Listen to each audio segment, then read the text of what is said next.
Bon. Et tu me dis si tu me vois.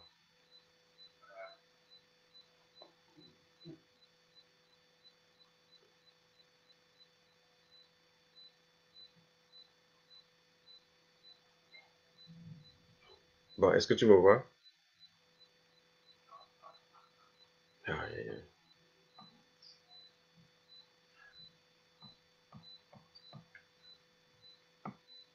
Mais cela, je ne comprends pas, hein.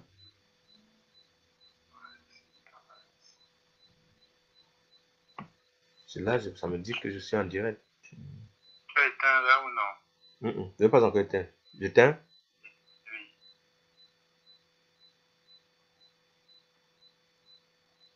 Oui. Hmm,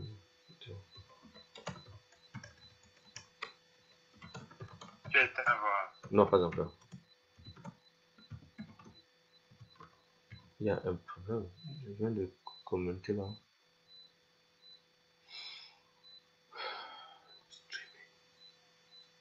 Ok, attends.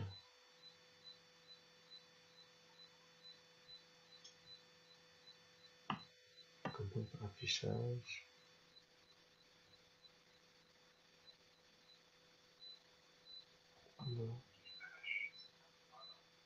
Quelqu'un me dit on te voit. Je ne sais pas si c'est de ton côté. Ok, c'est bon. Vous m'entendez là? Parce qu'on avait un petit problème un petit réglage là. Vous m'entendez? Bonsoir à tout le monde. Je n'ai pas encore commencé, mais je veux juste me rassurer que tout va bien. Parce que là, il y a des problèmes. Je ne sais pas si vous me voyez. Ok, c'est bon. La qualité de son, c'est bon. C'est bon, c'est bon. Tu me suis maintenant? Oui. D'accord. Bon. Parce que là, je m'excuse, hein, il y avait ces petits problèmes, ces réglages-là, et on voulait d'abord fixer ça. Et après, on peut commencer. Donc, ok, c'est bon. Si c'est bon, on peut donc devoir commencer. Euh, donc, vous me suivez toujours? Ok, c'est bon? Parce que si tout le C'est monde... bon. Ok, c'est bon? Oui. Ok, d'accord. Donc, je peux donc commencer. Ok, bon. Euh, bonsoir tout le monde. Et bienvenue à la page des Fourmis Magnans. Je vais me présenter rapidement. Je m'excuse pour ces petits problèmes techniques que nous avons eu au départ. J'ai essayé de régler ça. Alors, donc, vous êtes sur la page des Fourmis Magnans. Je suis le docteur Abdoulaye Laziz Charé et je veux commencer par remercier notre grand frère, Monsieur J. Rémy Gono, qui a bien voulu nous donner l'occasion, n'est-ce pas, de vous entretenir sur la page Fourmi Magnan, ses objectifs, n'est-ce pas, et bien d'autres sujets que nous allons développer au fur et à mesure que nous avançons. C'est vraiment un très grand plaisir pour moi de me retrouver parmi vous parce que ce n'est pas toujours donné, n'est-ce pas, d'être ensemble et de partager nos expériences dans le cadre du combat que nous menons, n'est-ce pas, pour les libertés au Cameroun et surtout, en sorte que les Camerounais puissent se parler entre nous sans qu'il y ait des stigmatisations d'ordre tribal, n'est-ce pas, ainsi de suite, ainsi de suite. Donc, la page dans Fourmi Magnan que Monsieur J. Rémy Gono a voulu mettre à votre disposition. C'est une page de rencontre où les intellectuels, n'est-ce pas, de très grande qualité, réfléchissent, n'est-ce pas, sur l'avenir de notre pays, c'est-à-dire le Cameroun. Alors, nous sommes réunis par le triangle national, nous formons une très grande famille et il est donc de notre devoir de créer un centre, n'est-ce pas, où les gens peuvent se rencontrer et échanger les idées par rapport à l'avenir de notre pays, peu importe leur affinité politique, leur idéologie politique, leur religion, leur tribu. Nous sommes des Camerounais, nous aimons tous notre pays, que vous soyez dans la diaspora comme à l'intérieur, nous sommes ensemble et nous menons ce combat dans le strict respect de l'ordre républicain. Donc c'est ça qu'il faut déjà arrêter. Alors maintenant, c'est quoi donc les fourmis magnans? Sur un plan purement anthropologique, je veux rappeler ici que l'idée même de parler de Fumi-Mayan, c'est que nous voulons inspirer les Camerounais à être solidaires. Parce que vous savez, ce n'est pas toujours facile de parler à la première personne, c'est-à-dire quand vous parlez moi, ça pose des sérieux problèmes et ça devient une menace pour tout le monde. Si nous apprenons, n'est-ce pas, à parler de nous à chaque fois que nous sommes en train de combattre pour nos convictions, nous allons fédérer, n'est-ce pas, des sensibilités en sorte qu'il y ait de l'impact par rapport, n'est-ce pas, à tout ce que nous sommes en train de faire. Donc, alors, pour me présenter, je suis donc le docteur Abdoulaye Aziz Charé. Je suis enseignant, n'est-ce pas, de sociologie, d'anthropologie et de linguistique. J'ai été formé à New York University entre 2006, n'est-ce pas, et 2012. C'est là où j'ai obtenu, n'est-ce pas, un doctorat en linguistique. Et aujourd'hui, je suis un activiste, n'est-ce pas?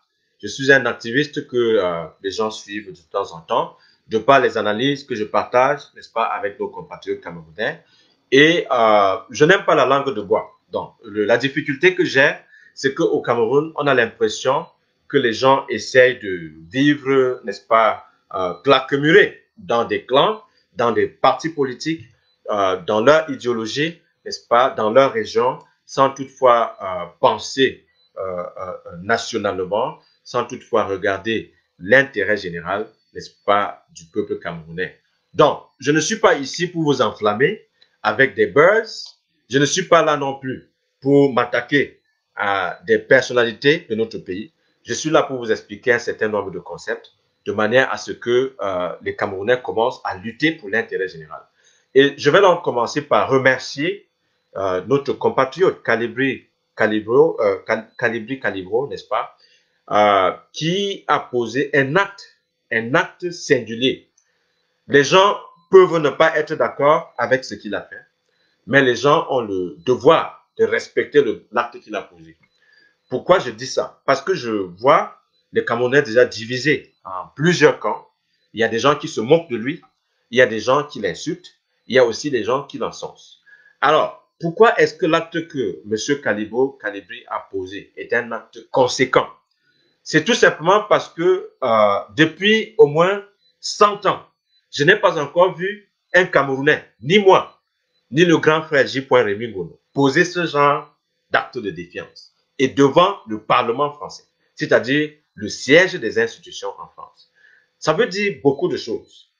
Bon, vous pouvez ne pas être d'accord avec le geste qu'il a posé, mais vous ne pouvez pas tourner au ridicule un acte aussi symbolique. Parce que la communication politique, c'est un art. Je vous rappelle que j'enseigne au moins la communication politique en tant que linguiste.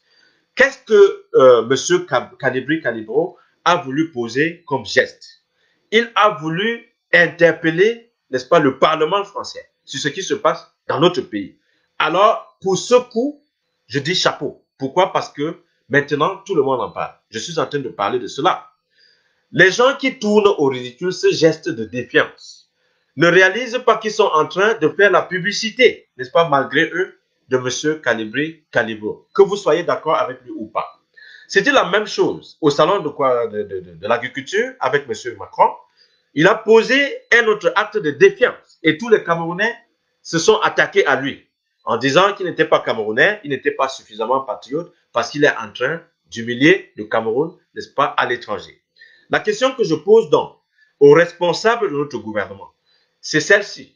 Nous avons assisté au Cameroun à des situations où beaucoup de Camerounais n'ont plus la possibilité de s'exprimer sur les choses qui se passent dans notre pays. Ils ne peuvent même plus demander où se trouve leur président. Ça, c'est un sérieux problème. Ils ne peuvent plus critiquer l'action du gouvernement sans toutefois se faire arrêter et balancer en prison. Et là, ça devient un sérieux problème. Cela a créé des conditions d'exil pour beaucoup de nos compatriotes qui auraient pu s'exprimer à Yaoundé sans avoir à se retrouver en Allemagne, aux États-Unis, au Canada, en Angleterre et en France pour dénoncer l'action du gouvernement. Donc, ce que je dis là, ça veut dire tout simplement qu'il y a une espèce d'hypocrisie au sommet de l'État qui voudrait qu'il y ait des bons Camerounais qu'on appelle des patriotes qui doivent applaudir l'action du gouvernement et s'attaquer à chaque compatriote camerounais qui exerce son droit de citoyenneté. Vous comprenez? C'est un sérieux problème. Je suis Camerounais. Ce n'est pas parce que je vis à New York que je cesse d'être Camerounais. Ce n'est pas parce que je vis hors du pays que si je critique l'action du gouvernement, je serai en train de vouloir déstabiliser notre pays. Ce n'est pas vrai. Je vais encore vous dire quelque chose de très grave qui est rentré dans nos habitudes. Aujourd'hui, aux États-Unis, un policier a assassiné, n'est-ce pas, un noir américain. C'est devenu la tollée générale à travers le monde entier. Le monde entier est indigné par rapport à cette situation. Les Camerounais, n'est-ce pas, fidèles dans leur comportement, se sont indignés. Et c'est une bonne chose de s'indigner à chaque fois qu'il y a une situation comme ça. Sauf que la même situation s'est déroulée à Bafoussam. Les Camerounais ne se sont pas aussi indignés. Sauf que nous avons eu une même situation à Garbou, n'est-ce pas, où les anglophones ont été massacrés par l'armée camerounaise. Nous n'avons pas eu, n'est-ce pas, ce genre d'indignation générale par rapport à la gravité de la situation. La différence encore entre ce qui se passe au Cameroun dans le cadre, n'est-ce pas, des violations et des crimes que je viens de dénoncer là, c'est qu'aux États-Unis, par exemple, le policier a été démis de ses fonctions, le policier sera condamné et les populations sont en train de faire des émeutes dans des grandes villes américaines. C'est-à-dire que les immeubles sont brûlés, mais le gouvernement américain n'a pas envoyé l'armée américaine pour tuer des manifestants qui sont en train de brûler, n'est-ce pas, les immeubles, n'est-ce pas, dans cette ville où le noir américain a été assassiné. Vous comprenez? Alors, si c'était au Cameroun, je pense qu'à l'heure où nous sommes en train de nous indigner par rapport à la situation qui se passe aux États-Unis, alors nos intellectuels, nos universitaires embrigadés seraient à la télé pour encourager le bille, n'est-ce pas, d'assassiner les Camerounais qui sont en train d'exprimer leurs émotions, d'exprimer, n'est-ce pas, leur colère par rapport à l'assassinat d'un compatriote camerounais. Donc, des bévues comme ça, nous devons nous indigner parce que c'est ça qui montre que nous sommes effectivement des citoyens éveillés qui ont pour intérêt de défendre nos compatriotes qui sont dans des situations difficiles. Nous avons assisté à des situations traumatiques au pays. Dans les zones anglophones, nous avons une guerre civile, n'est-ce pas, qui est à la 4e année. On n'a pas cessé l'école dans la partie francophone de notre pays, tout simplement parce qu'il y avait une guerre dans les zones anglophones. Mais on va vous parler du Cameroun unitaire. On n'a pas, n'est-ce pas, eu à s'indigner par rapport à des milliers de Camerounais qui perdent de leur vie, que ce soit dans les rangs de notre armée, que ce soit parmi les civils anglophones. Nous n'avons pas vu, n'est-ce pas, une campagne médiatique au Cameroun à partir de la CRTV pour dénoncer ce qui se passe dans notre pays. Notre silence est coupable. Notre silence est coupable parce que nous sommes en train d'encourager, n'est-ce pas, un génocide dans notre pays. Il faut le rappeler, il faut avoir le courage d'utiliser les mots qui conviennent pour attirer l'attention de chaque Camerounais par rapport à la gravité de la situation. En 2013, les Camerounais, n'est-ce pas, se sont indignés par rapport aux attaques de Boko Haram. Et le président de la République a été justifié dans la guerre contre Boko Haram. Et la majorité des Camerounais ont suivi le président de la République dans la lutte contre Boko Haram. Alors, 7 ans plus tard, qu'est-ce que nous avons, n'est-ce pas, du bilan par rapport à cette guerre-là? Très peu de Camerounais, n'est-ce pas, sont au courant du bilan de cette guerre. Maintenant, le président de la République a lancé une autre guerre dans les zones anglophones sous prétexte, n'est-ce pas, de combattre la rébellion armée qui s'est déclenchée, n'est-ce pas, de ce côté-là. Nos intellectuels, avant cet événement, ont nié qu'il n'y avait pas de crise anglophone au Cameroun. Et aujourd'hui, nous en sommes à une situation de guerre qui ne finit pas et qui menace, n'est-ce pas, le pays tout entier sur le plan financier, ainsi de suite, ainsi de suite. Les Camerounais encore, dans leur réflexe, condamnent l'initiative de la communauté internationale pour arrêter ce génocide dans les zones anglophones. Ils parlent d'ingérence, n'est-ce pas, du côté de ceux qui soutiennent le gouvernement dans les violences dans le nord-ouest et le sud-ouest, et ils ignorent la cause, n'est-ce pas, de ce qui se passe dans les zones anglophones. Et cela a pour corollaire, n'est-ce pas, le dessèchement des caisses de l'État parce que nous allons traverser une crise sans précédent. Maintenant, avec la pandémie du coronavirus, la situation est extrêmement grave. Nous avons la crise du coronavirus au Cameroun et nous avons un président absent à la tête du gouvernement. On nous dit qu'il y a une riposte contre le coronavirus. Le nombre de patients grimpe exactement comme dans les pays où la situation a été négligée. Je vous parle à partir de l'épicentre, n'est-ce pas, du coronavirus dans le monde entier. Je suis à New York et nous sommes déjà à plus de 100 000 morts. Plus de 100 000 morts. Et nous sommes à plus d'1 million de contaminés pour les États-Unis. Alors que nous avons des infrastructures de qualité. Nous avons la première puissance mondiale sur le plan économique et sur le plan militaire. Ça n'a pas empêché que 100 000 Américains perdent de leur vie à cause de l'incompétence du président de la République, M. Donald Trump. Alors, les Américains s'indignent sur la place publique. Ils vont à la télévision et ils décrient l'action de leur gouvernement. Cela ne fait pas d'eux des anti-américains. Cela fait d'eux des bons citoyens qui s'inquiètent, n'est-ce pas, du futur de leur pays. Si je reviens au Cameroun pour dénoncer l'absence du président de la République en tête de peloton pour combattre le coronavirus, je serai taxé de celui qui veut déstabiliser le Cameroun. Je serai taxé de quelqu'un qui est anti-patriote, alors que je ne me cache pas pour dénoncer l'action du gouvernement.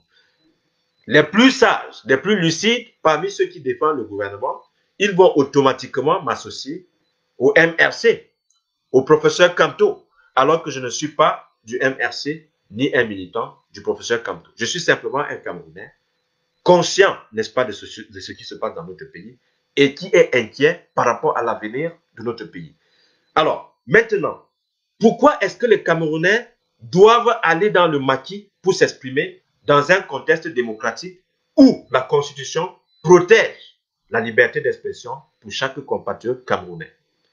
Pourquoi est-ce qu'il y a cette indignation à double vitesse où ceux qui sont au gouvernement pensent automatiquement que ceux qui ne sont pas d'accord avec le gouvernement sont les ennemis du Cameroun, alors qu'il y a une différence entre le gouvernement camerounais, n'est-ce pas, et l'État camerounais.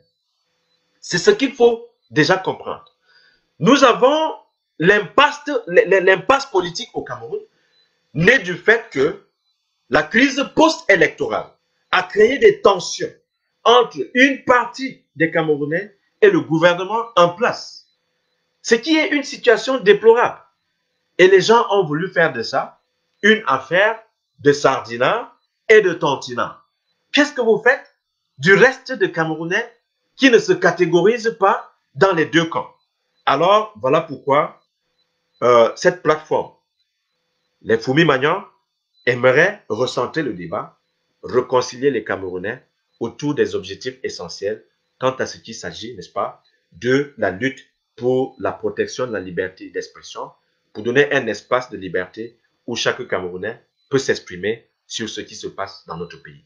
Voilà pourquoi nous intervenons avec les outils analytiques issus, n'est-ce pas, de l'anthropologie, de la sociologie, de la linguistique et même de notre activisme en tant que Camerounais, parce que nous aimons notre pays et nous aimerions que les Camerounais commencent à s'exprimer, n'est-ce pas? Non pas parce qu'ils veulent défendre ou attaquer quelqu'un, mais parce qu'ils ont conscience d'être des citoyens camerounais qui ont la liberté de critiquer l'action du gouvernement sans être persécutés.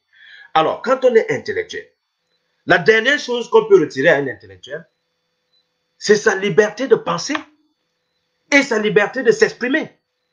Voilà pourquoi nous avons souvent condamné de manière ferme l'attitude des universitaires embrigadés par le gouvernement en place pour empêcher à ce qu'ils utilisent notre science pour aider les Camerounais à comprendre les enjeux par rapport à l'avenir de notre pays. La vérité est que nous ne sommes pas indépendants. La vérité est que nous sommes dans le néocolonialisme sauvage.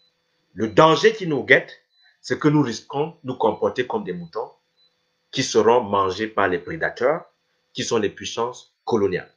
Nous ne pouvons pas avoir un problème entre Camerounais et nous empêcher d'aller au dialogue pour conditionner n'est-ce pas, la résolution de cette crise par nos compatriotes et laisser le soin aux pays occidentaux de venir nous dicter leurs solutions, alors qu'ils ne sont pas toujours, n'est-ce pas, dans notre propre expérience.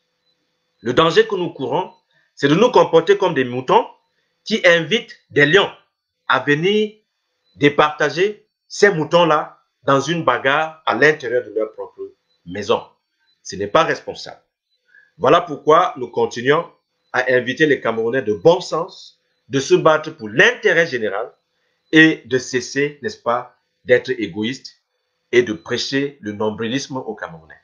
Nous avons par le passé condamné la violence de tous les camps, que ce soit du côté du gouvernement, que ce soit du côté des rebelles sécessionnistes dans le nord-ouest et le sud-ouest, que ce soit du côté des activistes dans la diaspora, qui deviennent aujourd'hui des commandants, des généraux, et qui, n'est-ce pas, attaquent des Camerounais qui ne sont pas toujours d'accord avec eux. Nous sommes donc la voie de la raison au niveau, n'est-ce pas, de la plateforme des Foumi-Magnans, parce que nous aimerions donner la possibilité à chaque Camerounais, peu importe son camp, de s'exprimer en toute sincérité dans l'espoir que nous nous retrouvions autour d'une table de négociation pour parvenir à une résolution consensuelle des conflits que traverse notre pays. Voilà notre but, notre objectif dans ce que nous voulons construire aujourd'hui. Vous êtes appelés à défendre votre pays avec honneur parce que vous aimez votre pays. Vous êtes appelés à vous départir de votre tribu, à vous départir de votre région, à vous départir de votre religion, à vous départir de votre parti politique pour vous comporter comme des citoyens qui ont à cœur l'avenir de tout le Cameroun. J'ai honte de dire que je suis un Camerounais lorsque je lis le discours d'un frère comme Patrice Ngana, qui est un intellectuel que je respecte parce que je l'ai connu pendant au moins 8 ans. J'ai envie de pleurer quand je regarde ce frère stigmatiser une partie de la population du Cameroun sous prétexte qu'il est en train de prêcher le chassement au Cameroun. J'ai honte pour quelqu'un qui vit aux États-Unis, qui connaît les institutions et qui parle dans un ton qui n'est pas responsable en tant qu'intellectuel. Voilà pourquoi j'interpelle nommément M. Patrice Ngana de revenir à la raison et de respecter les Camerounais. On ne peut pas être Camerounais et souhaiter aux Camerounais de se macheter dans une guerre civile comme ça a été le cas au Rwanda. Ce n'est pas le sort que je souhaite à notre pays. Nous pouvons être aussi révoltés, mais nous devons respecter l'intérêt général du peuple camerounais.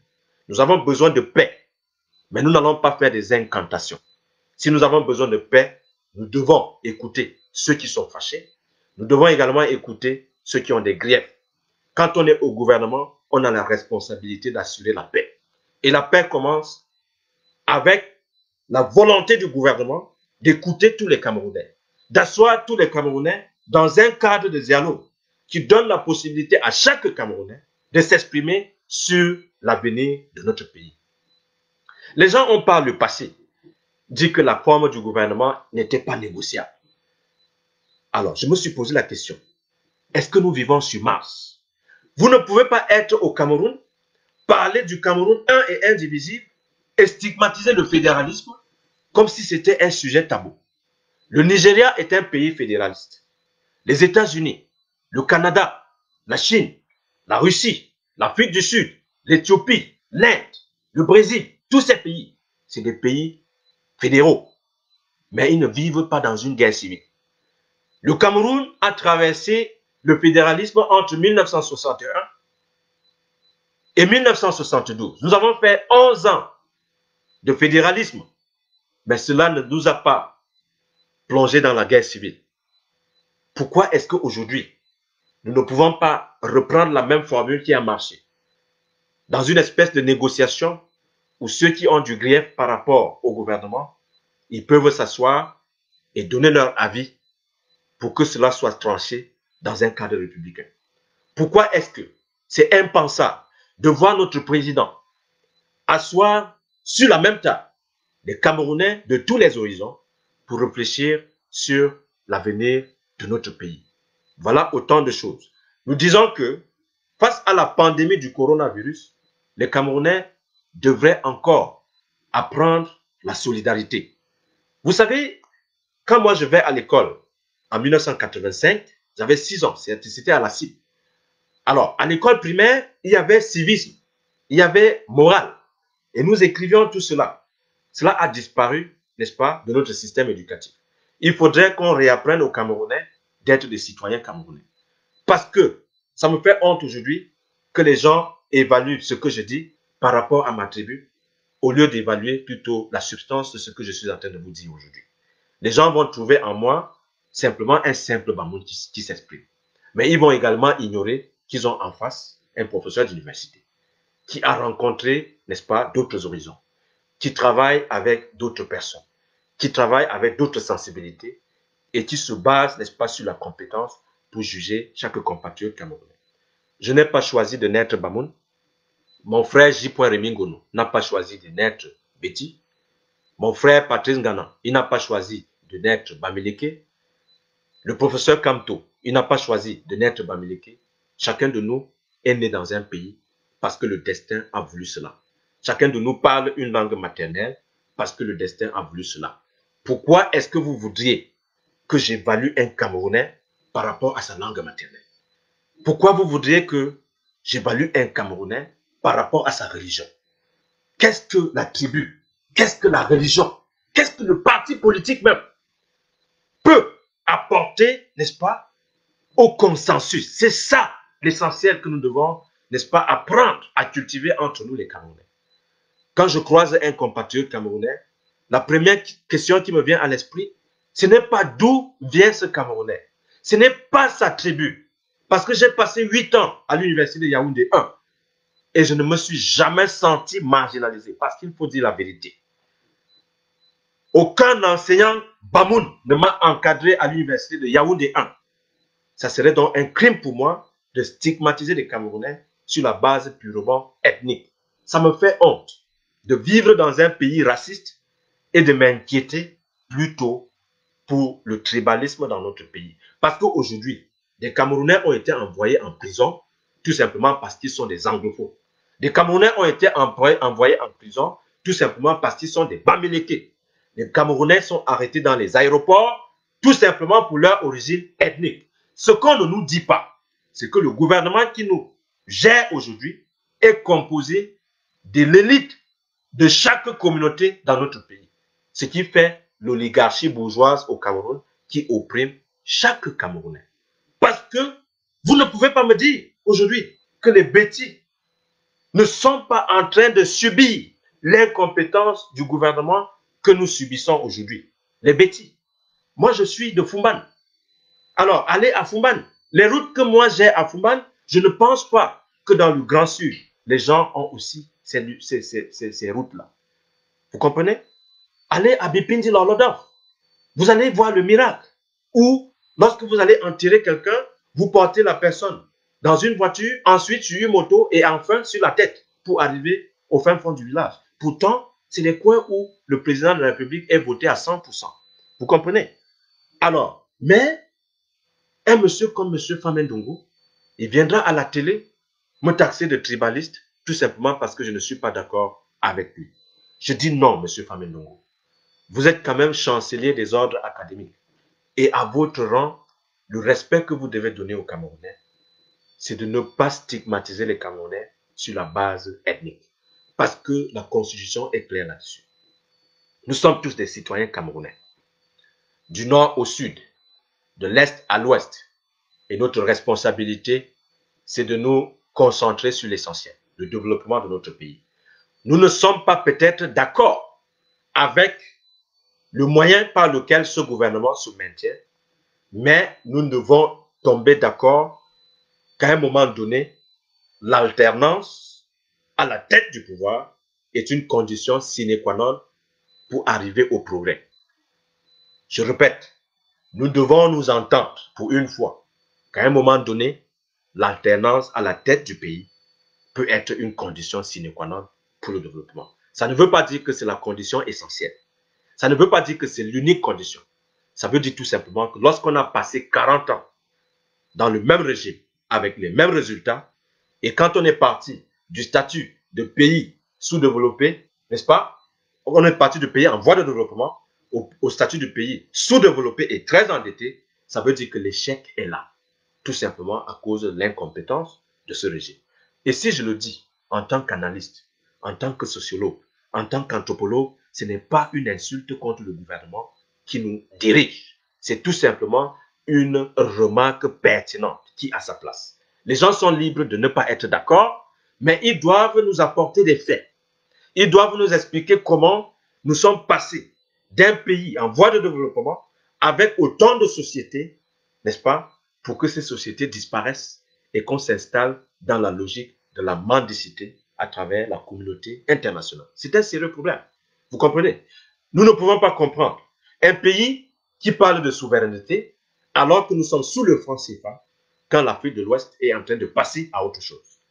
Nous ne pouvons pas comprendre comment les Camerounais voudraient nous justifier que le régime perpétuel qui nous gouverne aujourd'hui reste l'unique qui doit continuer à nous gérer en prétextant, n'est-ce pas, des choses fallacieuses comme le tribalisme.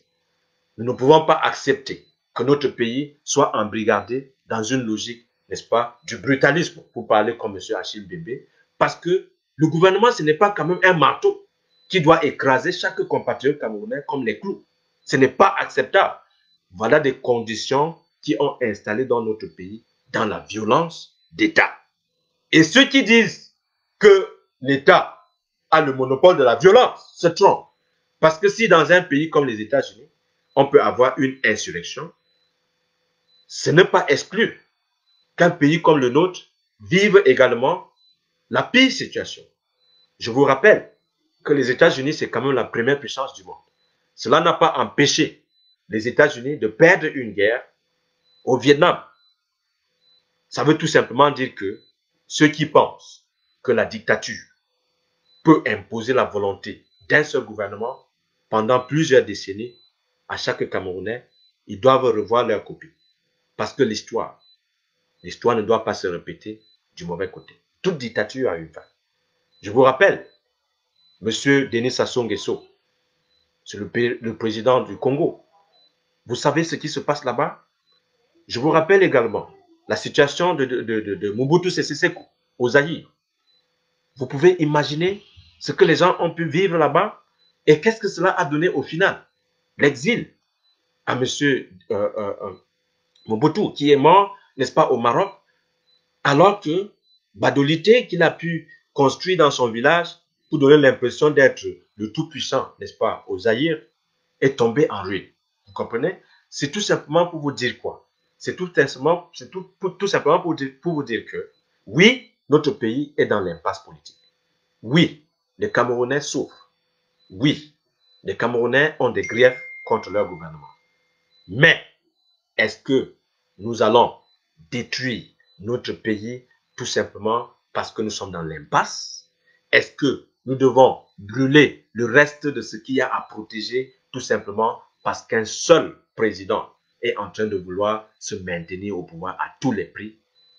Et on ne comprend pas pourquoi les gens devraient applaudir cela. Je vais vous rappeler encore d'autres faits pour ceux qui ne sont pas amnésiques.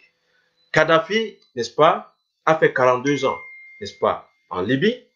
Et aujourd'hui, regardez la Libye. Ça fait honte parce que la Libye avait le potentiel de réunir l'Afrique, toute l'Afrique. Mais l'égoïsme de nos dirigeants a fait en sorte que la Libye est en train de disparaître sur la carte de l'Afrique. Nous ne voulons pas du même sort au Cameroun.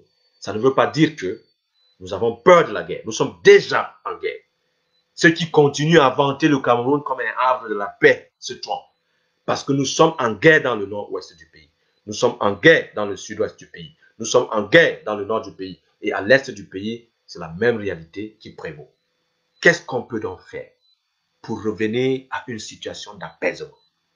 Ce que nous devons faire, c'est d'apprendre à écouter les Camerounais. Quelqu'un ne peut pas porter une chaussure qui lui fait mal et vous dire que non, votre chaussure là, ça ne vous fait pas mal. C'est la situation des Camerounais aujourd'hui. Les Camerounais sont mal à l'aise, que ce soit dans les universités, que ce soit dans l'administration, Que ce soit même dans l'arrière-pays, il n'y a pas d'eau, il n'y a pas d'électricité. Notre président nous avait dit, à un moment donné, que si Yaoundé vit, c'est tout le Cameroun qui vit. Alors, aujourd'hui, à Yaoundé, il n'y a pas d'eau, il n'y a pas d'électricité. Or, l'eau, c'est la vie. S'il n'y a pas d'eau, s'il n'y a pas d'électricité, pourquoi est-ce que les gens doivent continuer, n'est-ce pas, à vendre l'hypocrisie au Camerounais? Vous comprenez? Vous savez, la charge du tribalisme au Cameroun, c'est balancé à tout le monde. Je veux bien être journaliste, je veux bien qu'on me taxe de tribalisme. Vous comprenez? De tribaliste. Je veux que les gens me taxent de tribaliste. Mais qu'ils viennent avec des faits. Qu'ils viennent avec des statistiques. Pourquoi? Parce que la vérité, c'est que nous avons un gouvernement qui est tribal. Si je mens, faites les statistiques de notre gouvernement, comptez les membres du gouvernement qui appartiennent à la même région et vous allez comprendre qu'il y a quelque chose qui ne va pas. Prenez l'armée du Cameroun et vous identifiez les officiers supérieurs de notre armée. Vous allez tirer votre propre conclusion. Je n'ai pas peur qu'on me taxe de tribaliste, mais la vérité, c'est que pour l'instant, je n'ai le pouvoir d'aucun décret. Aucun décret. Je n'ai pas encore signé un décret pour recruter un seul Camerounais à un seul poste. Donc, celui qui peut me taxer de tribaliste est libre de le faire. Je suis à l'aise, n'est-ce pas, avec votre appréciation, parce que vous êtes libre de vos accusations, mais les faits vont vous confondre. Aujourd'hui, la seule personne qui a la responsabilité d'organiser le gouvernement, c'est le président Paul Biya. C'est lui qui a le gouvernement. C'est lui qui nomme tout le monde par décret jusqu'au planton. Donc, si nous avons des problèmes de marginalisation, le premier responsable de la situation, c'est le président de la République qui organise le gouvernement. Si nous avons la situation de crise politique au Cameroun, la première personnalité politique au Cameroun qui peut trouver des solutions à cela, c'est celui qui est président à la tête du pays.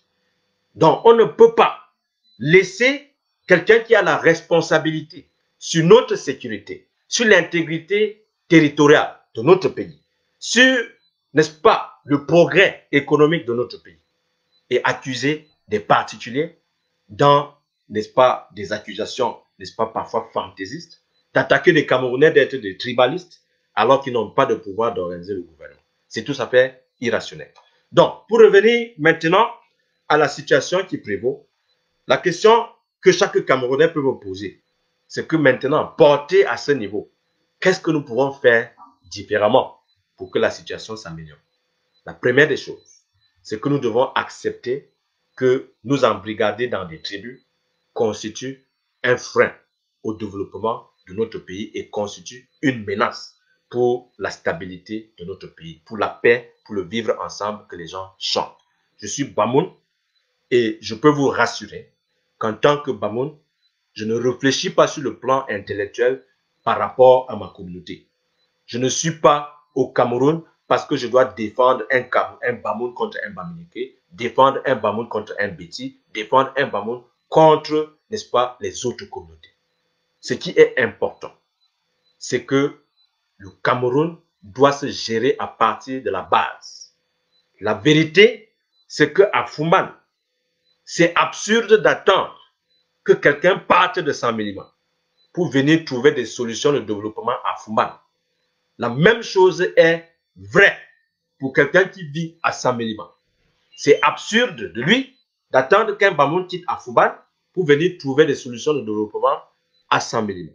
Voilà pourquoi le fort centralisme qui a donné tous les pouvoirs au président de la République constitue un frein pour le développement parce qu'on a concentré tous les pouvoirs à Yaoundé, ce qui a créé des bidonvilles à Bafoussam, à Fumban, à Konsamba, à Bouya, à Bamenda, etc., etc. C'est ça la vérité. Le Cameroun ne se limite pas à Douala et à Yaoundé. Le Cameroun, c'est aussi à l'extrême nord du pays, à Yagua, à Mora, ainsi de suite. Alors, maintenant, si vous allez dans le grand nord du pays aujourd'hui, vous allez vivre des situations de choléra. Et quand on ajoute à cela la pandémie du coronavirus, c'est le suicide collectif. Et quand on ne peut même pas accepter des dons des formations politiques comme le MRC du professeur Kamto, ça devient une catastrophe pour tout le monde. On ne peut pas être dans une situation de détresse et commencer à identifier qui est mieux placé pour donner des dons au gouvernement. Le gouvernement, c'est pour nous tous. Monsieur Kamto, c'est un citoyen camerounais. Je ne suis pas militant du MRC. Mais s'il consent de donner au gouvernement quelque chose pour contribuer à lutter contre le coronavirus, nous devons avoir la possibilité d'accepter cela. Parce que c'est l'effort de solidarité dont nous avons besoin. Donc, ce qui est important, donc, les Camerounais devraient apprendre à respecter les opinions qui sont différentes des leurs. Je ne suis pas absolument d'accord avec tous les Camerounais. Vous n'êtes pas obligé d'être d'accord avec moi. Mais nous devons au moins apprendre à respecter la diversité d'opinions au Cameroun. Parce que le danger au Cameroun aujourd'hui, c'est que chaque Camerounais pense qu'il a raison et que les autres ont tort. Pourtant, chaque Camerounais ne vit pas l'expérience de tous les Camerounais. Ce qui est vrai à Fumban n'est pas automatiquement vrai, n'est-ce pas, à Maroua. Ce qui est vrai à Yaoundé peut ne pas être vrai à Douala. Donc, cette histoire de proximité sociologique est une honte pour notre pays. Voilà pourquoi une plateforme comme la plateforme des Foumi Magnan aujourd'hui nous donne la possibilité d'avoir ces échanges-là en toute sincérité et que chacun ait la possibilité de s'exprimer sur la marche de notre pays sans toutefois se faire persécuter. Et que cela crée la solidarité entre les Camerounais, donne la possibilité aux Camerounais de s'exprimer sur des choses qui menacent l'intérêt général et le vivre ensemble au Cameroun. Ne parlons pas du vivre ensemble lorsqu'il faut seulement protéger, n'est-ce pas, les privilégiés à la tête du pays. Ne parlons pas seulement du vivre ensemble lorsqu'il faut, n'est-ce pas, distribuer des postes dans le gouvernement. Quand on parle de l'équilibre régional, c'est tout à fait une blague. Parce que nous connaissons comment les gens rentrent à l'ENAM, comment les gens rentrent à l'EMIA. Il suffit d'un coup de téléphone, n'est-ce pas, de l'oncle de tel, ainsi de suite, et vous êtes entré là-bas, alors qu'en réalité, la compétence parfois n'existe pas. Nous avons connu des situations où des morts ont été des majors de promotion dans ces grandes écoles-là. Alors, quand on nous parle d'équilibre régional, là, on se moque de qui? Vous comprenez? Nous avons la décentralisation depuis 1996. 24 ans après, nous sommes encore dans les supputations. Vous comprenez? C'est ça qui a créé la guerre dans le nord-ouest et le sud-ouest. Et les gens ne veulent pas reconnaître cela. Et chacun essaye, n'est-ce pas, de dire aux autres comment il n'y a que lui qui peut trouver la solution. Et c'est comme ça que nous sommes plongés dans la cacophonie. Vous comprenez? Nous pensons que notre pays a plus de chances de renforcer les institutions, de créer un cadre électoral beaucoup plus transparent qui donne la possibilité aux Camerounais de solliciter des suffrages des autres Camerounais. Et cela donne, n'est-ce pas, un État qui est bien gouverné, avec des résultats qui peuvent, n'est-ce pas, être positifs pour tout le monde. Et cela minimise les chances de conflit dans notre pays. Voilà pourquoi nous estimons aujourd'hui que les Camerounais doivent penser, n'est-ce pas, globalement. Les Camerounais doivent regarder au-delà de leur communauté. Les Camerounais doivent apprendre à respecter la diversité, n'est-ce pas, ethnique au Cameroun. Parce que c'est la diversité ethnique, n'est-ce pas, qui protège le Cameroun. C'est une force. Ce n'est pas une faiblesse. Lorsque nous parlons du vivre ensemble, nous devons accepter que l'essentiel, n'est-ce pas, de la bourgeoisie camerounaise est constitué de ceux-là qui sont amis au sein du RDPC et qui partagent les biens de notre pays et qui n'acceptent pas l'évolution, qui sont des conservateurs qui veulent essentiellement contrôler le gouvernement pour mater ceux-là qui ne sont pas d'accord avec, n'est-ce pas, la position gouvernementale. Voilà pourquoi aujourd'hui, le Cameroun est extrêmement divisé entre les Camerounais de la diaspora, les Camerounais de l'intérieur, les Camerounais de tel parti et de tel autre, et à la fin, on assiste à une espèce de cacophonie. On voudrait nous faire comprendre que nous devons tous nous aligner derrière le président de la République, derrière son armée, alors qu'il y a des accusations, des génocides ici est là. Nous ne pouvons pas accepter cela. Nous devons avoir une conscience libre. Nous devons pouvoir critiquer l'action gouvernementale de manière objective. Les gens qui sont au pouvoir se protègent, n'est-ce pas, entre eux. Quand il s'agit de détourner des milliards, n'est-ce pas, ils se passent des mots entre eux et ils détournent des milliards. Dans les deux tribus qui existent au Cameroun, c'est la tribu de ceux qui gouvernent le Cameroun, c'est-à-dire qui volent l'argent du Cameroun, et la tribu de ceux qui sont marginalisés, n'est-ce pas, au Cameroun. Et ceux-là se retrouvent dans toutes les tribus. C'est deux camps. Si vous êtes vraiment sérieux par rapport à l'alternance, nous devons nous battre pour créer une société consensuelle qui donne l'égalité des chances pour tous. Voilà pourquoi j'admire l'action de chaque Camerounais qui se bat pour la justice sociale dans notre pays, qu'il se trouve à l'extérieur du pays ou à l'intérieur du pays, qu'il soit même à l'intérieur du RDPC. À partir du moment où votre combat, c'est pour préserver l'intérêt général, c'est pour sauvegarder la paix dans notre pays, nous estimons que vous êtes un interlocuteur privilégié. Voilà pourquoi la politique pour moi, ce n'est pas la guerre. La politique pour moi, c'est un jeu d'intérêt où les gens se mettent ensemble à un moment donné pour défendre ses intérêts et ton ennemi aujourd'hui peut ne pas être ton ennemi demain. De la même façon, ton ami d'aujourd'hui peut devenir ton ennemi demain parce que les intérêts changent en fonction des époques et il faut que le politicien s'adapte en fonction de ses intérêts. Aujourd'hui, le Cameroun aujourd'hui traverse une situation difficile tout simplement pourquoi? Parce que l'oligarchie gouvernementale s'est arrangée à défendre les intérêts de la France en oubliant les intérêts du Cameroun. Et c'est très déplorable. On ne peut pas installer le Cameroun dans la logique du développement quand on commande les postes de responsabilité à la France, la métropole, qui continue de gérer le Cameroun comme une colonie. On ne peut pas continuer à faire cela. Et notre système d'enseignement aussi a quelque chose à voir avec la déperdition que nous vivons aujourd'hui. Le Cameroun aujourd'hui est devenu ce qu'il est parce que nous avons copié le système éducatif français. Et nous avons ignoré, n'est-ce pas, le système éducatif anglophone. Et cela crée la crise.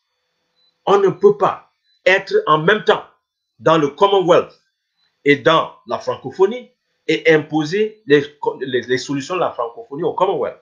Ça n'a pratiquement pas de sens. Les Camerounais aujourd'hui se vantent d'être des bilingues, alors que très peu parmi les Camerounais peuvent s'exprimer en anglais et en français.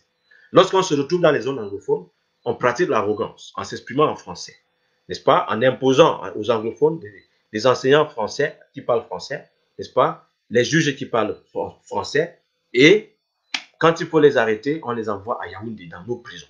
Ça donne l'impression de vivre une espèce d'apartheid dans notre pays. Et c'est ça qui crée des tensions. Mais le francophone, dans son arrogance, ne veut pas accepter que c'est quelque chose d'anormal. J'ai étudié à l'université de Yaoundé 1. J'ai imaginé le traumatisme qu'un anglophone peut subir à Yaoundé parce qu'il n'entend pas le français, il ne comprend pas la langue française. Mais ils sont obligés de prendre des cours en français alors que leur langue d'instruction, c'est l'anglais. Si vous vivez la même situation en tant que francophone dans les zones anglophones, que vous arriviez en salle de classe et votre seule langue d'instruction, c'est le français et que le professeur vous parle exclusivement en anglais, est-ce que vous allez réussir dans cette classe? La réponse, c'est non. La réponse, c'est non. Nous avons cette sauvagerie sur la place publique où, à chaque fois que nous avons lancé un débat, les gens viennent pour s'insulter. Et ça, c'est la particularité du Cameroun. Parce qu'à travers le monde, les gens font des débats. Ils ne s'insultent pas. Mais chez nous, les gens ont la propension de s'insulter que de débattre pour s'édifier. Et c'est très déplorable. Et lorsque ce sont des intellectuels qui se comportent comme ça, on a bien besoin de se poser la question si nous avons besoin de continuer de cette façon-là. Si nous sommes vraiment des intellectuels. N'est-ce pas? Un intellectuel, c'est quelqu'un qui vit de ses idées. Un intellectuel, c'est celui-là qui est indépendant, qui peut donner son avis sur une situation sans avoir peur des représailles des membres du gouvernement. Parce que l'intellectuel, c'est lui qui commande le gouvernement. avec son intellect. Malheureusement, au Cameroun, c'est le gouvernement qui dicte la pensée et les gens sont ainsi embrigadés pour devenir des universitaires du parti. C'est ça que nous dénonçons. Vous avez assisté la dernière fois, n'est-ce pas, à des débats sur ce qui se passe dans notre pays, où on a organisé des conférences pour louer les dons de la première dame au pays. Et c'était appelé conférence. Ceux-là qui ont organisé cela aujourd'hui se retrouvent récompensés avec des postes dans l'administration. Et ceux-là qui avaient juré par le passé, qui ne peuvent pas accepter des postes dans l'administration parce qu'ils condamnent les actions du gouvernement, parce qu'ils condamnent le gouvernement perpétuel. Voilà comment notre pays fonctionne. Vous avez aujourd'hui des gens qui créent des partis pour combattre leurs frères. Vous comprenez? Vous avez des gens qui rentrent au gouvernement essentiellement pour nuire à l'opposition. Et demain, ils vont revenir pour vous dire qu'ils combattent pour le changement. Voilà autant de choses, voilà autant, n'est-ce pas, de compromissions que nous devons continuer, n'est-ce pas, à combattre. Voilà pourquoi nous sommes là, parce que nous estimons que le Camerounais qui est éduqué, le citoyen camerounais a la responsabilité de revendiquer des droits. Nous ne pouvons pas vivre dans un pays dit démocratique où on fonctionne comme si c'était un royaume, où personne n'a le droit à la parole, où le pouvoir judiciaire, le pouvoir législatif et le pouvoir exécutif se confondent. Vous comprenez? Les trois pouvoirs sont concentrés entre les mêmes personnes et les mains d'une même personne. Ce qui veut dire que si l'humeur de celui qui a ce pouvoir, n'est-ce pas, n'est pas de bonne humeur, s'il n'est pas de bonne humeur un matin comme ça, vous pouvez vous retrouver en prison alors que personne ne vous a jugé. Et demain, vous pouvez vous retrouver en liberté alors que personne ne vous a jugé. C'est ça, ce n'est pas un état de droit. Ça, c'est l'anarchie. C'est la jungle. Alors, nous voulons un pays où les institutions sont vraiment fortes, où le juge est indépendant du pouvoir exécutif, où le Parlement, n'est-ce pas, peut décider, n'est-ce pas, de faire des lois qui protègent les Camerounais et assumer sa responsabilité. Voilà pourquoi nous avons continué à croire que les Camerounais devraient éduquer nos compatriotes à aller aux élections, à combattre pour les conditions de transparence, en sorte que demain, nous ayons des institutions aussi solides qui ne sont pas dépendantes, n'est-ce pas, du pouvoir suprême du président, qui est déifié dans ce contexte-là. Regardez le Ghana, regardez le Sénégal, regardez autour de vous, regardez l'Afrique du Sud. La réalité que nous vivons dans notre pays fait tout simplement honte. Nous ne sommes pas les animaux, nous sommes des êtres humains. Et nous pouvons, en toute responsabilité, copier des bonnes pratiques, travailler ensemble, modeler notre société qui donne la possibilité aux uns et aux autres de pouvoir s'exprimer, d'exprimer leur talent. La stigmatisation de la diaspora est encore un autre problème. Vous avez vu le saga qu'il y a eu, n'est-ce pas, à propos de notre frère, M. Richard Mbona, et notre sœur, Charlotte Dipanda, n'est-ce pas, tout simplement parce qu'ils ont parlé d'alternance. Ça, ce ne sont pas des situations qui peuvent être acceptées. On ne peut pas légitimer la persécution des Camerounais, tout simplement parce qu'ils ont donné leur opinion sur la marche de notre pays. Nous sommes des Camerounais, nous le restons, et nous devons continuer à travailler dans le cadre de la société civile pour renforcer les capacités de nos institutions et décourager toute tendance, n'est-ce pas, qui pousserait notre pays vers la guerre civile, comme ça a été le cas au Rwanda. Le Rwanda nous parle chaque jour. Le Rwanda nous parle chaque jour. Si aujourd'hui, le combat politique se résume entre la lutte, n'est-ce pas, des petites groupuscules dans notre pays, si vous êtes complètement embastillé tout simplement parce que vous êtes Bamileke ou Beti ou Douala, ce n'est pas un pays de droit. C'est peut-être un Bantoustan. Et nous n'avons pas besoin de cela. Nous avons besoin des institutions qui fonctionnent. Des institutions qui protègent chaque Camerounais. De la même façon, le Camerounais qui est dans l'opposition doit être protégé par la loi. De la même façon, le Camerounais qui est dans le gouvernement doit être protégé par les mêmes lois. On doit être égal devant la loi. C'est le principe. Alors, de la même façon, ce n'est pas parce que vous contrôlez le gouvernement que vous devez persécuter les Camerounais, tout simplement parce qu'ils ne sont pas d'accord avec vous. Les grandes démocraties qui avancent, n'est-ce pas, le font parce qu'ils ont pensé un modèle de gouvernement qui renforce plus les institutions que les hommes. Parce que les hommes passent, mais les institutions restent. Voilà pourquoi un pays comme les États-Unis pourrait s'en sortir après Trump. Parce que les institutions sont suffisamment solides pour empêcher d'avoir un dictateur tyran à la tête du pays. Ce n'est pas la même chose au Cameroun. Alors, entre 82 et 2020, vous pouvez imaginer combien de présidents sont passés aux États-Unis. Ronald Reagan est passé, George Bush est passé, n'est-ce pas? George Bush est passé, Bill Clinton est passé, George Bush fils est passé, Obama est passé, Trump est arrivé et Trump peut partir. Vous comprenez? Regardez seulement le nombre de présidents qui ont été à la tête des États-Unis. Mais depuis 82, nous avons un seul président. Si j'ai 41 ans aujourd'hui, ça veut dire qu'il est passé 38 ans sous un même président. Ça devient indécent. Et le dire, ce n'est pas insulter l'État camerounais.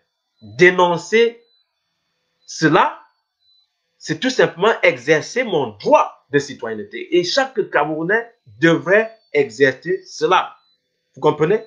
Donc voilà pourquoi je dis à chaque Camerounais de prendre ses responsabilités, d'apprendre à s'exprimer publiquement et de dénoncer tous les manquements par rapport à nos institutions. Ça va de votre propre intérêt. Vous ne pouvez pas passer toute votre vie à déplorer des situations et vous cacher dans les chambres sans toutefois avoir la possibilité de vous exprimer sur ce qui se passe dans votre pays. Vous ne pouvez pas dénoncer la corruption sans toutefois mener des actions qui découragent la corruption. Le Cameroun a dilapidé plus de 3 000 milliards pour organiser une Coupe d'Afrique des Nations en 2019.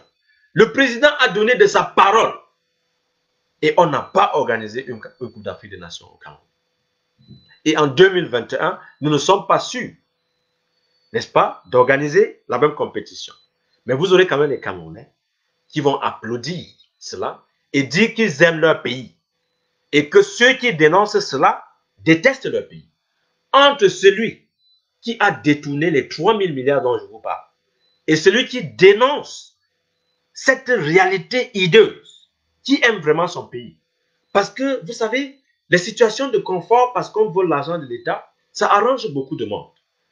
Mais il faut aussi pouvoir être capable de dénoncer cela, en sorte que nous ayons des institutions que nous avons rêvées, en sorte que nous ayons un futur qui nous convient. Voilà pourquoi la plateforme de Prouvi Magnan vous donne cette possibilité-là. Que vous soyez du RDPC, du MRC, de l'UDC, de n'importe quelle autre formation politique, vous pouvez nous rejoindre ici et nous dire ce que vous pensez de l'avenir de notre pays. Voilà pourquoi nous estimons que chaque Camerounais a ce devoir, n'est-ce pas, d'être fidèle aux institutions qui garantissent l'égalité des chances pour tous et de donner la possibilité à chaque Camerounais d'exprimer ses compétences. Voilà pourquoi nous disons que ce n'est pas dans l'intérêt du Cameroun de stigmatiser la diaspora camerounaise. Parce que c'est encore cette diaspora camerounaise qui envoie des milliards au Cameroun. Ce qui est très loin, n'est-ce pas, de la contribution des aides au développement dans notre pays. Nous sommes allés à la Banque mondiale pour demander de l'argent. Pourtant, dans la diaspora, il y a des intellectuels camerounais, des ingénieurs, des médecins, des entrepreneurs qui peuvent, n'est-ce pas, nous donner cet argent dans le cadre des investissements publics. Mais qu'est-ce qui se passe dans notre pays? On parle de la double nationalité. Que le Cameroun a interdit la double nationalité. Vous comprenez? Qui paie dans ce dossier? Un Camerounais qui est nationalisé allemand, français et anglais ou bien américain. Vous pensez qu'il a vraiment besoin de la nationalité camerounaise pour faire ce qu'il a à faire? Je ne pense pas. Parce que déjà, Il a son travail, il a son assurance maladie qu'il n'y a pas au Cameroun. Il a également une sécurité sociale qui n'existe pas dans notre pays. Et il a un cadre de vie qui lui donne la possibilité de faire la compétition pour se hisser sur la scène internationale. C'est ça la vérité. Voilà pourquoi un monsieur comme Richard Bona peut narguer le Cameroun. Parce qu'il n'a pas besoin du Cameroun. On a empêché à monsieur Richard Bona de retourner enterrer sa mère. Comprenez au moins que ça peut faire mal. Alors, pour peu qu'il se prononce sur une histoire de médaille, les gens se sont déportés sur la toile pour insulter ce compatriote qui est une référence dans la musique internationale, qui est l'ambassadeur par excellence de notre culture. Que je sois d'accord avec M. Richard Bona ou pas, c'est une réalité. Vous ne pouvez pas lui retirer cela. La même chose avec M. Manu Dibango. La même chose avec M. Samuel Eto'o. Vous comprenez? Que vous soyez d'accord avec Samuel Eto'o ou pas, c'est quelqu'un qui a exprimé son talent sur le terrain du football. Et le monde entier lui doit ce respect. Qu'il se comporte mal ou pas, ça ne veut pas dire qu'on va applaudir ses mauvais comportements. Ça veut simplement dire que nous devons apprendre à respecter chaque Camerounais, n'est-ce pas, dans sa quintessence, dans sa valeur, qui puisse aider notre pays. Parce qu'il y a des Camerounais qui profitent au Cameroun. Roger Mila, il est plus populaire que le président de la République du Cameroun. Quand je me retrouve sur la scène internationale, je peux facilement m'identifier à Roger Mila. Quand je dis je suis du Cameroun, je dis Roger Mila, tout le monde est au courant. Si je dis Paul Biya, les gens disent que Paul Biya c'est qui? La même chose avec Eto'o Fils. La même chose avec Richard Bona. La même chose avec Manu Dibango et bien d'autres. Voilà des valeurs. Des gens qui se sont hissés sur la scène internationale grâce simplement à leurs compétences. Nous devons louer les compétences. Nous devons supplier les compétences pour que cela profite à notre pays. On ne peut pas continuer à applaudir le nivellement par le bas. Ça veut dire quoi le nivellement par le bas? Des Camerounais qui ne sont pas suffisamment sophistiqués, qui n'ont pas suffisamment d'expérience, voudraient conduire le Cameroun vers l'émergence en 2035. Nous sommes déjà en 2020. Ça veut dire que dans 15 ans, la destination est là. Alors que nous n'avons pas d'électricité, nous n'avons pas de l'eau. Nous avons un port en eau profonde à Kribi. Mais qu'est-ce qu'on transporte là-bas? Rien. On a l'impression d'avoir mis la charrue avant les bœufs. Parce que le développement, il se pense, il se conçoit. On n'improvise pas le développement. Ce n'est pas parce que vous voulez quelque chose qu'automatiquement cette chose devrait être. Nous devons donner la priorité au secteur qui favorise le développement. Nous avons des infrastructures qui ne cadrent pas avec le milieu dans lequel nous évoluons. Nous avons la recherche scientifique qui fait pitié.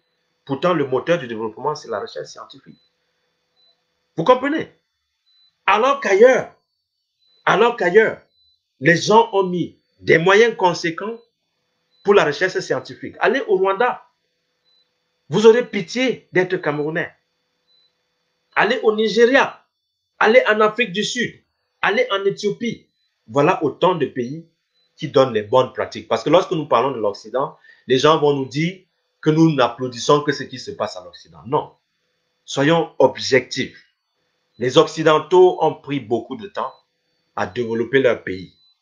Ce qui crée un attrait naturel pour ceux qui veulent prendre des raccourcis. Ce que nous disons aujourd'hui, c'est que la fuite des cerveaux dans notre pays ne profite pas au Cameroun. Lorsque vous avez un intellectuel qui a passé 35 ans sur les bancs et qui se retrouve être ingénieur en Allemagne, le Cameroun perd automatiquement un ingénieur formé par lui. C'est l'Allemagne qui a une population vieillissante qui bénéficie de l'expertise du Cameroun. Parce qu'il faut simplement prendre ces intellectuels-là, les recycler, n'est-ce pas, pour booster la productivité de l'Allemagne.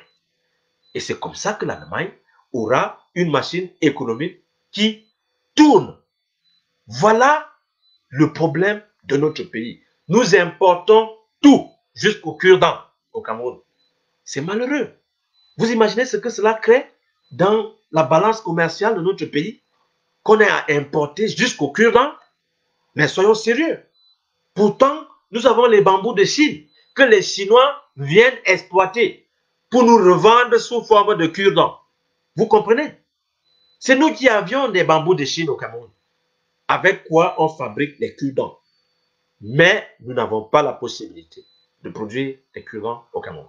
Et après, nous allons parler de l'émergence, alors que nous n'avons pas l'industrie conséquente pour accompagner, n'est-ce pas, l'émergence. Allez en Côte d'Ivoire. Les Ivoiriens transforment leur cacao sur place parce qu'ils ont pensé cela. Le Cameroun ne fait pas la même chose. Vous comprenez? Alors que nous avons le même potentiel, la même formation, nous appartenons à la francophonie et nous partageons dans la médiocrité et cela a des incidences dans notre progrès. Donc, voilà des choses qui ne font pas la fierté de notre pays. Dire qu'on n'est pas fier de son pays, ça ne veut pas dire qu'on déteste notre pays.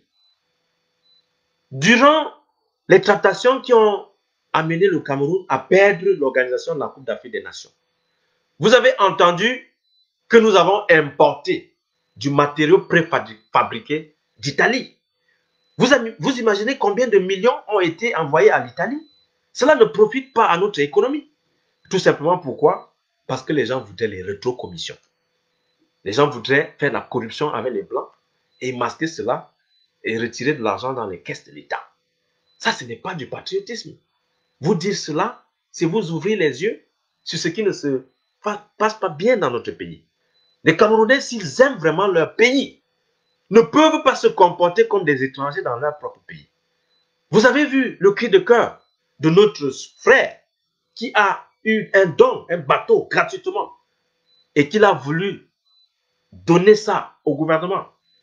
Les gens réclament de l'argent pour qu'il fasse un don à son pays. Et ce sont des millions comme ça qui vont en fumer, n'est-ce pas, qui auraient profité à notre pays. Vous avez vu comment l'équipe nationale du Cameroun est gérée. On prend des entraîneurs essentiellement occidentaux, alors que nous avons des meilleurs joueurs qui ont fait la fierté de notre football. Nous avons les Thomas Kono, nous avons les Ben, nous avons les Boma, nous avons tous ces gars capables d'encadrer notre équipe. Non, on ne les prend pas. Pourquoi? Parce que ça ne sera pas facile de détourner les millions quand on fait les arrangements avec des sorciers blancs. Voilà pourquoi on prend les entraîneurs occidentaux. Et après, les gens vont vous parler du nationalisme. Les gens vont vous parler de l'indépendance de votre pays. C'est ça, notre pays. Les rétrocommissions, la corruption. Tout cela ne contribue pas à l'émergence de notre pays. Donc, nous estimons et nous rêvons que cet espace aidera les Camerounais à repenser le sens même du développement qui commence avec la réforme du système de l'éducation. Je vais vous dire une chose qui va vous surprendre. J'ai étudié au Cameroun de la CIL en doctorat, n'est-ce pas? Sans jamais, je dis jamais, recevoir un diplôme. Jamais. C'est-à-dire, tout ce qu'on m'a donné, c'est des attestations. Alors, où sont passés ces diplômes? Alors que la seule fois que j'ai étudié dans un autre système, on m'a remis le diplôme de maîtrise et on m'a remis le diplôme de doctorat PhD. Et un président est venu me remettre cela, Bill Clinton. Vous imaginez ce que ça peut faire émotionnellement à un Camerounais qu'il ne soit pas capable de recevoir un diplôme dans son propre pays. Et une fois qu'il est à l'extérieur, c'est un président qui doit descendre de son piédestal pour remettre les diplômes aux étudiants. Ça veut dire tout simplement qu'au Cameroun, on ne valorise pas l'éducation, contrairement à ce qui se passe aux États-Unis. Cela devrait changer. Nous ne pouvons pas miser sur le changement en adoptant des comportements de sous-développement. Nous ne devons pas continuer à applaudir nos athlètes sur le plan sportif en méprisant nos enseignants et nos chercheurs. Ce n'est pas dans l'intérêt de notre développement. Donc, voilà pourquoi je disais tout à l'heure que les Camerounais, n'est-ce pas, ont ceci de particulier. Ils ont bénéficié, n'est-ce pas, de la largesse de la nature. Parce que nous sommes riches en matières premières. Nous sommes également riches, n'est-ce pas, en ressources humaines. Sauf que le management pose problème au Cameroun. Lorsque vous regardez un pays comme le Singapour n'a pas de pétrole. Le Singapour n'a pas de matières premières que nous avons. Mais le Singapour est un pays qui est très avancé.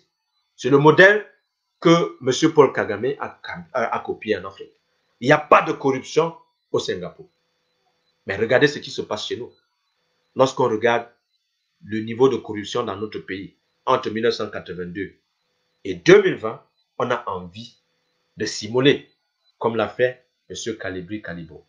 Et là, vous vous moquez de lui, parce qu'il est tellement dégoûté par ce qui se passe dans notre pays, qu'il a été obligé de prendre le désert pour traverser la mer Méditerranée, pour se retrouver en Occident et être nargué par ses compatriotes camerounais qui pensent que militer au RDPC, c'est détenir le droit de la vie et de la mort contre chaque Camerounais. Et ce n'est pas acceptable. Ça, c'est déplorable. Le Camerounais doit comprendre qu'il doit se former et le gouvernement a la responsabilité de former les Camerounais. Le Camerounais doit comprendre que l'éducation est un droit. Ce n'est pas une faveur que le gouvernement nous fait. Le Camerounais doit comprendre qu'il doit être en sécurité. Et c'est le gouvernement qui vous donne cette sécurité. C'est-à-dire, si le président manque à nous donner cette sécurité, il engage directement sa responsabilité parce qu'il prête serment pour nous donner cette sécurité-là. Voilà pourquoi les Camerounais ont le devoir d'exiger de leur gouvernement des mesures qui protègent les Camerounais dans leurs droits, des mesures qui éduquent les Camerounais dans leurs droits et aussi des mesures qui forment les Camerounais, non pas pour rester à la maison, mais pour avoir un travail. Parce que l'État a aussi la responsabilité de donner l'emploi aux Camerounais. Lorsqu'un président est voté sur le taux du chômage, ça veut dire que c'est un aspect qui est important. On ne peut pas parler du chômage au Cameroun alors qu'on ne connaît même pas combien nous sommes. Vous comprenez? Les recensements démographiques au Cameroun sont flous. Tout simplement pourquoi? Parce que l'État a l'anxiété de perdre les élections si l'État donne les vrais résultats des recensements démographiques. Vous comprenez? On ne peut pas dire qu'on veut développer le Cameroun, qu'on veut lutter contre la corruption, qu'on veut lutter contre la pauvreté, alors qu'on ne connaît combien nous sommes. Le budget de l'État, ça se prépare en fonction du nombre de la population. À l'heure d'aujourd'hui, les Camerounais ne connaissent pas combien ils sont. Tout simplement pourquoi? Parce que le gouvernement a voulu cela. Le gouvernement veut faire de nous une bête de somme. Le gouvernement veut faire de nous une bande d'esclaves qui doit applaudir chaque mauvaise décision à la tête du pays. Faute de quoi, vous êtes taxés de mauvais patriotes, vous êtes taxés de rebelles qu'on doit garder au cèdre. Cela doit s'arrêter. Il faut que les Camerounais prennent leur courage. Le courage, ce n'est pas l'absence de la peur. Le courage, c'est l'acceptation que la dignité humaine est une ligne rouge que personne ne doit franchir, que ce soit l'État, que ce soit n'importe qui. Votre dignité, elle est importante. Et nous devons défendre notre dignité avec des arguments intellectuels en toute responsabilité dans le cadre purement républicain. Les Camerounais doivent apprendre à connaître leurs droits. Ils doivent connaître la Constitution. Ils doivent connaître le cadre juridique qui organise notre vie dans notre pays. Et ils doivent cesser de se comporter comme des prostituées qui peuvent changer leur avis en fonction de leurs humeurs et aussi en fonction des opportunités. Les Camerounais doivent cesser d'être des opportunistes. Ils doivent apprendre à être honnêtes, sincères, même si leur sincérité va contre leur intérêt. C'est ça, un Camerounais qui veut que le Cameroun avance. Si nous étions animés par les mêmes idéaux démocratiques, je pense que nous ne serions pas dans l'impasse aujourd'hui. Le malheur, c'est que ceux qui ont eu le privilège de se retrouver au pouvoir se battent essentiellement pour protéger ce pouvoir. Le malheur a voulu donc que ceux-là se battent par égoïsme pour conserver le pouvoir et non pour renforcer les institutions. Et en faisant cela, ils sont condamnés à être des laquais de la France. Nous n'acceptons pas cela. Nous n'encourageons pas cela. S'il faudrait que je devienne un responsable au Cameroun, parce que je vais vendre ma dignité pour sacrifier l'intérêt du peuple camerounais, ça ne vaut pas la peine. Je préfère vivre esclave en exil que de prendre une parcelle de pouvoir au Cameroun pour trahir des Camerounais. N'est-ce pas? Pour détruire les intérêts du peuple camerounais. Ce n'est pas responsable. Ceux qui sont au pouvoir aujourd'hui doivent comprendre que des gens se sont sacrifiés pour avoir l'indépendance de notre pays, que les gens sont morts dans la lutte pour le processus démocratique durant les 30 dernières années. Ce sont des sacrifices humains. Et on ne peut pas sacrifier autant de vies pour à la fin abandonner le combat. Le combat qui est le nôtre, c'est le combat en faveur de la dignité, le combat en faveur de la démocratie, le combat en faveur de la justice et de la paix sociale, le combat contre le tribalisme, parce que c'est de ça qu'il s'agit.